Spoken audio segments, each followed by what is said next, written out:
ನಮಸ್ಕಾರ ಸ್ನೇಹಿತರೆ, welcome back to our YouTube channel. ನಾವೆಲ್ಲರೂ ಬೀಚ್ ಅಂದ ತಕ್ಷಣ ಮೊದಲು ಯೋಚನೆ ಮಾಡೋದು ಗೋವಾ ಅಥವಾ ಗೋಕರ್ಣದ ಬಗ್ಗೆ ಮಾತ್ರ. ಆದರೆ ನಮ್ಮ ಹೆಮ್ಮೆಯ ಕರ್ನಾಟಕದಲ್ಲಿ ಬರೋಬ್ಬರಿ 320 ಕಿಲೋಮೀಟರ್ ಉದ್ದದ ಅತ್ಯಂತ ಸುಂದರವಾದ, ಸ್ವಚ್ಛವಾದ ಮತ್ತು ರೋಮಾಂಚನಕಾರಿ ಕರಾವಳಿ ತೀರವಿದೆ ಅನ್ನೋದು ನಿಮಗೆ ಗೊತ್ತಾ? ಇಲ್ಲಿ ದೈವಿಕ ತಾಣಗಳ ಪಕ್ಕದಲ್ಲೇ ಇರೋ ಬೀಚ್ಗಳು ಇವೆ, ಸಾಹಸಿಗಳಿಗಾಗಿ ಸರ್ಫಿಂಗ್ ಬೀಚ್ಗಳಿವೆ, ಹಾಗೆ ಫ್ಯಾಮಿಲಿ ಜೊತೆ ಎಂಜಾಯ್ ಮಾಡೋದಕ್ಕೆ ವಾಟರ್ ಸ್ಪೋರ್ಟ್ಸ್ ಇರೋ ಜಾಗಗಳು ಇವೆ. ಇವತ್ತಿನ ಈ ವಿಡಿಯೋದಲ್ಲಿ ನಾವು ಕರ್ನಾಟಕದ ಟಾಪ್ ಕಡಲ ತೀರಗಳ ಕಂಪ್ಲೀಟ್ ಟೂರ್ ಗೈಡ್ ಕೊಡಲಿದ್ದೇವೆ. ಅಲ್ಲಿಗೆ ಹೇಗೆ ಹೋಗಬೇಕು, ಎಷ್ಟು ಖರ್ಚಾಗುತ್ತೆ, ಏನೆಲ್ಲ ನೋಡ್ಬೋದು ಅನ್ನೋ ಕಂಪ್ಲೀಟ್ ಇನ್ಫಾರ್ಮೇಷನ್ ಈ ಒಂದೇ ವಿಡಿಯೋದಲ್ಲಿ ನಿಮಗೆ ಸಿಗುತ್ತೆ.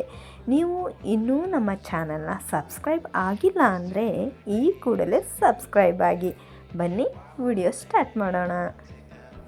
ಸ್ನೇಹಿತರೆ, ನಮ್ಮ ಲಿಸ್ಟ್ನಲ್ಲಿ ಮೊದಲನೇದಾಗಿ ಬರೋದು ಉತ್ತರ ಕನ್ನಡ ಜಿಲ್ಲೆಯ ಪವಿತ್ರ ನಗರಿ ಗೋಕರ್ಣ. ಗೋಕರ್ಣ ಕೇವಲ ದೇವಸ್ಥಾನಗಳಿಗೆ ಅಷ್ಟೇ ಅಲ್ಲ, ಹಿಪ್ಪಿ ಸಂಸ್ಕೃತಿ ಮತ್ತು ವಿಶಿಷ್ಟ ಬೀಚ್ಗಳಿಗೂ ವರ್ಲ್ಡ್ ಫೇಮಸ್ ಆಗಿದೆ. ಇಲ್ಲಿನ ಅತ್ಯಂತ ಪ್ರಸಿದ್ಧ ಬೀಚ್ ಅಂದರೆ ಅದು ಓಂ ಬೀಚ್. ಪ್ರಕೃತಿ ಸಹಜವಾಗಿಯೇ ಈ ಬೀಚ್ ಹಿಂದೂ ಧರ್ಮದ ಪವಿತ್ರ ಸಂಕೇತ ಓಂ ಆಕಾರದಲ್ಲಿದೆ. ಇಲ್ಲಿ ನಿಮಗೆ jet skiing, banana boat ride and speed ಬೋಟ್ಗಳಂಥ ಜಲಕ್ರೀಡೆಗಳು ಸಿಗುತ್ತವೆ. ಓಂ ಬೀಚ್ ಪಕ್ಕದಲ್ಲೇ ಇರೋ ಕುಡ್ಲೆ ಬೀಚ್ ಪ್ರಶಾಂತತೆಗೆ ಹೆಸರುವಾಸಿ. ಇಲ್ಲಿ ಸಂಜೆ ಹೊತ್ತು ಸೂರ್ಯಾಸ್ತ ನೋಡುವುದು ಒಂದು ದಿವ್ಯ ಅನುಭವ. ಬೀಚ್ ಬದಿಯ ಕೆಫೆಗಳಲ್ಲಿ ಕುಳಿತು ಸೀ ಫುಡ್ ಸವಿಯುತ್ತಾ ಲೈವ್ ಮ್ಯೂಸಿಕ್ ಕೇಳೋದ್ರಲ್ಲಿ ಏನೋ ಒಂಥರ ಮಜಾ. ನಿಮಗೆ ಸ್ವಲ್ಪ ಅಡ್ವೆಂಚರ್ ಬೇಕು ಅಂದರೆ ಕುಡ್ಲೆ ಬೀಚ್ನಿಂದ ಬೆಟ್ಟಗಳ ನಡುವೆ ಟ್ರೆಕ್ಕಿಂಗ್ ಮಾಡಿಕೊಂಡು ಹಾಫ್ ಮೂನ್ ಆ್ಯಂಡ್ ಪ್ಯಾರಡೈಸ್ ಬೀಚ್ಗೆ ಹೋಗ್ಬೋದು. ಇಲ್ಲಿಗೆ ಹೋಗಲು ರಸ್ತೆ ಸಂಪರ್ಕ ಇಲ್ಲ, ಕೇವಲ ನಡಿಗೆ ಅಥವಾ ಬೋಟ್ ಮೂಲಕ ಮಾತ್ರ ಹೋಗ್ಬೋದು. ಒಂಟಿಯಾಗಿ ಕಾಲ ಕಳೆಯಲು ಇದು ಸ್ವರ್ಗ ಇದ್ದಂತೆ ಇರುತ್ತೆ. ಇನ್ನು ಹೇಗೆ ಹೋಗ್ಬೋದು ಅಂತ ನೋಡೋದಾದರೆ, ಗೋಕರ್ಣಕ್ಕೆ ರೈಲ್ವೆ ಸಂಪರ್ಕ ಇರೋದರಿಂದ ಗೋಕರ್ಣಕ್ಕೆ ಹೋಗ್ಬೋದು. ಇನ್ನು ಬೆಂಗಳೂರಿಂದ ನೇರ ಬಸ್ ಸೌಲಭ್ಯವೂ ಇರುತ್ತದೆ. ಈಗ ನಾವು ದಕ್ಷಿಣದ ಕಡೆ ಸಾಗಿ ಉಡುಪಿ ಜಿಲ್ಲೆಗೆ ಬರೋಣ. ಉಡುಪಿಯಲ್ಲಿ ನೀವು ಮಿಸ್ ಮಾಡಲೇಬಾರದಾದ 3 ಅದ್ಭುತ ಬೀಚ್ಗಳಿವೆ. ಅದರಲ್ಲಿ ಮೊದಲನೆಯದಾಗಿ ಮಲ್ಪೆ ಬೀಚ್. ಇದು ಕರ್ನಾಟಕದ ಅತ್ಯಂತ ಬ್ಯುಸಿ ಮತ್ತು ಎಂಟರ್ಟೈನಿಂಗ್ ಬೀಚ್ ಆಗಿದೆ. ಇಲ್ಲಿ ಭಾರತದ ಮೊದಲ ಫ್ಲೋಟಿಂಗ್ ಬ್ರಿಡ್ಜ್ ಅಥವಾ ತೇಲುವ ಸೇತುವೆ ಇದೆ. ಇದರ ಮೇಲೆ ನಡೆಯುವಾಗ ಅಲೆಗಳ ತರಂಗಗಳಿಗೆ ತಕ್ಕಂತೆ ನಮ್ಮ ದೇಹವು ತೇಲಿದ ಅನುಭವ ಆಗುತ್ತದೆ. ಜೊತೆಗೆ ಇಲ್ಲಿ ರುಚಿಕರವಾದ ಕರಾವಳಿ ಶೈಲಿನ ಮೀನಿನ ಊಟಗಳು ಸಿಗುತ್ತದೆ. ಎರಡನೇದಾಗಿ ಸೈಂಟ್ ಮೇರಿಸ್ ದ್ವೀಪ. ಮಲ್ಪೆ ಬೀಚ್ನಿಂದ ಬೋಟ್ ಮೂಲಕ 20 ನಿಮಿಷ ಪ್ರಯಾಣ ಮಾಡಿದರೆ ಸಿಗುವುದೇ ಸೈಂಟ್ ಮೇರಿಸ್ ದ್ವೀಪ. ಲಕ್ಷಾಂತರ ವರ್ಷಗಳ ಹಿಂದೆ ಜ್ವಾಲಾಮುಖಿ ಸ್ಫೋಟದಿಂದ ಉಂಟಾದ ಬಸಾಲ್ಟಿಕ್ ಕಲ್ಲಿನ ವಿಶಿಷ್ಟ ಷಟ್ಭುಜಾಕೃತಿಯ ಕಲ್ಲುಗಳು ಇವೆ. ಇಡೀ ಭಾರತದಲ್ಲಿ ಇಂತಹ ಕಲ್ಲಿನ ರಚನೆ ಬೇರೆಲ್ಲೂ ಇಲ್ಲ. ಫೋಟೋ ತೆಗೆಯಲು ಇದು ಬೆಸ್ಟ್ ಸ್ಪಾಟ್.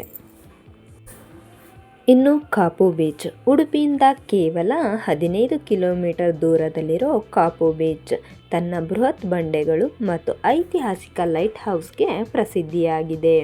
1901ರಲ್ಲಿ ಬ್ರಿಟಿಷರ ಕಾಲದಲ್ಲಿ ಕಟ್ಟಲಾದ ಈ ಲೈಟ್ ಹೌಸ್ ಮೇಲೆ ಹತ್ತಲು ಸಂಜೆ ವೇಳೆ ಅವಕಾಶವಿರುತ್ತದೆ. ಮೇಲಿಂದ ಇಡೀ ಅರಬ್ಬಿ ಸಮುದ್ರ ಗೋಚರಿಸುವ ದೃಶ್ಯ ನಿಮ್ಮ ಕಣ್ಣಿಗೆ ಹಬ್ಬವನ್ನು ತರುತ್ತದೆ. ಸ್ನೇಹಿತರೆ, ನಮ್ಮ ಮುಂದಿನ ನಿಲ್ದಾಣ ಮಂಗಳೂರು ಅಥವಾ ದಕ್ಷಿಣ ಕನ್ನಡ ಜಿಲ್ಲೆಯ ಮಂಗಳೂರಿನ ಬೀಚ್ಗಳು ತಮ್ಮದೇ ಆದ ವಿಶಿಷ್ಟ ಆಕರ್ಷಣೆಯನ್ನು ಹೊಂದಿರುತ್ತವೆ. ಪಣಂಬೂರು ಬೀಚ್. ಇದು ಮಂಗಳೂರು ನಗರಕ್ಕೆ ಅತ್ಯಂತ ಹತ್ತಿರವಿರುವ ಅತ್ಯಂತ ಸ್ವಚ್ಛವಾದ ಕಡಲ ತೀರವಾಗಿದೆ. ಇಲ್ಲಿ ಪ್ರತಿ ವರ್ಷ ಅಂತಾರಾಷ್ಟ್ರೀಯ ಗಾಳಿಪಟ ಉತ್ಸವ ನಡೆಯುತ್ತದೆ. ಇಲ್ಲಿ ಒನ್ ಡೇ ಸವಾರಿ, ಕುದುರೆ ಸವಾರಿ ಮತ್ತು ಜೆಟ್ ಸ್ಕಿ ರೈಡ್ಗಳನ್ನು ಎಂಜಾಯ್ ಮಾಡಬಹುದು. ತಣ್ಣೀರ್ಬಾವಿ ಬೀಚ್. ಪಣಂಬೂರು ಬೀಚ್ಗೆ ಹೋಲಿಸಿದರೆ ಇದು ತುಂಬ ಪ್ರಶಾಂತವಾಗಿದೆ. ಇಲ್ಲಿ ಇತ್ತೀಚೆಗೆ ಬ್ಲೂ ಫ್ಲಾಗ್ ಮಾನ್ಯತೆಗಾಗಿ ಕೆಲಸಗಳು ನಡೆಯುತ್ತಿವೆ. ಕಡಲ ತೀರದ ಉದ್ದಕ್ಕೂ ಇರುವ ಪೈನ್ ಮರಗಳ ಸಾಲು ಪ್ರೇಮಿಗಳಿಗೆ ಮತ್ತು ಫ್ಯಾಮಿಲಿ ಪಿಕ್ನಿಕ್ಗೆ ಸೂಕ್ತವಾಗಿದೆ.